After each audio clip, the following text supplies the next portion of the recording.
Kamakailan Yan lang ay pala, ginanap ang si alyansa para sa Akop. bagong Pilipinas. Ito ay ang Partido alliance ni signing Bangag. sa pagitan ng Partido Federal ng Pilipinas o PFP na pinamumunuan ni Pangulong Bongbong Marcos at National Unity Party o NUP.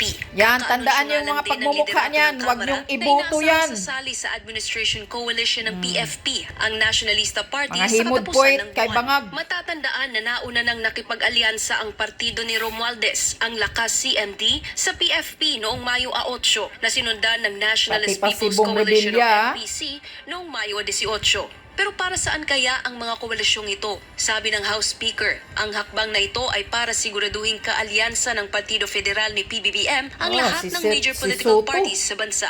Pumasok na kay Bangag si Ito Soto. naman ang naging tugon ni dating Chief Presidential Legal Counsel Attorney Salvador Panelo sa posibilidad na gawin itong panakot sa mga taga-suporta ng mga Duterte. Kala Para niyo bang ba? pinapakita nila, lahat ng partido nasa amin na. Bakit andyan si wala na kayong Arroyo? kalaban-laban. Ako, nanalo siya dahil ang taong bayan mismo ang nagipag-alyansa sa Duterte. Sinabi pa ni Attorney Panelo na suffering by comparison si Pangulong Bongbong Marcos dahil sa kakaibang tatak ng pamumuno na iniwan ni dating Pangulong Rodrigo Duterte. Kaya nakakaawa rin ang Pangulong Ferdinand Marcos Jr. in a way because he's suffering by comparison. Correct. Napakatindi ng dating ng Duterte. They clamor, they are hungry, they are thirsty for the Correct. brand of leadership that Duterte has given to our country. Samantala, ipinunto naman ni Attorney Panelo na sakaling at tumakbo si Vice President Sara Duterte bilang Pangulo kasama ang kanyang ama bilang Vice Presidente sa 2028 ay paniguradong game over na ang lahat sa mundo ng politika. Correct. VP Inday Sara runs together with PRRD sa 2028. That's a combination so powerful that game will be over. Pag yan ay nagdeklara na, yan ang mga kumakalaban, yung mga politiko-politiko na yan, magtatakbuhan uli yan kay Yes, Duterte tama. kasi nila mananalo. At delikado pag wala sila dyan sa alyansa, nakasama si Duterte. Para sa Diyos at sa Pilipinas kong mahal, Yan. ako si Sara Santos, SFP.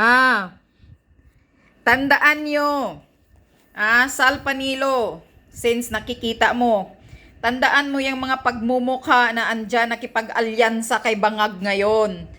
Mga taong bayan, yung mga kaalyansa ni Bangag ngayon dyan sa linya niya, siguraduhin natin, pasok natin yan sa inuduro yung mga pagmumukha ng mga kandidato na yan. Pati pala si Bong Revilla at sa Senator Soto. Nasa kay Bangag na pala. Sige, himod puwit kayo. Tama si Sal Panilo. Pagtatakbo si Sara sa 2028 at si PRRD, game over kayo. Kahit ano pang gagawin nyo. Ang akala siguro ni Bangag na nanalo ka lang dahil nakasandal ka kay Sara Duterte noon. Kung hindi si Sara nakipag-ano sa iyo bilang Vice President, hindi ka mananalo, Marcos Jr. Yan, tandaan mo. Kaya malaking utang na loob mo, pero traitor kayo kay Sara. Sinaksak ninyo si Sara sa likuran. Manggagamit kayo. Ngayon, alam na ng taong bayan. Kaya lahat kayo nasa linya ni Marcos Jr. Alyansa na mga himod puwet. Inuduro kayong lahat. Tulad ng ginagawa namin sa mga Pinklawan at Dilawan. Lahat pasok sa inodoro. Tandaan nyo mga taong bayan yung mapagmumukha na yan. Kaalyansa ni Marcos Jr. Wag na wag nyong iboto yung pagmumukha dyan. Lalo pa dyan si Tambaloslos Buaya. Tingnan nyong mabuti yung mapagmumukhang mga yan. 0 vote yan.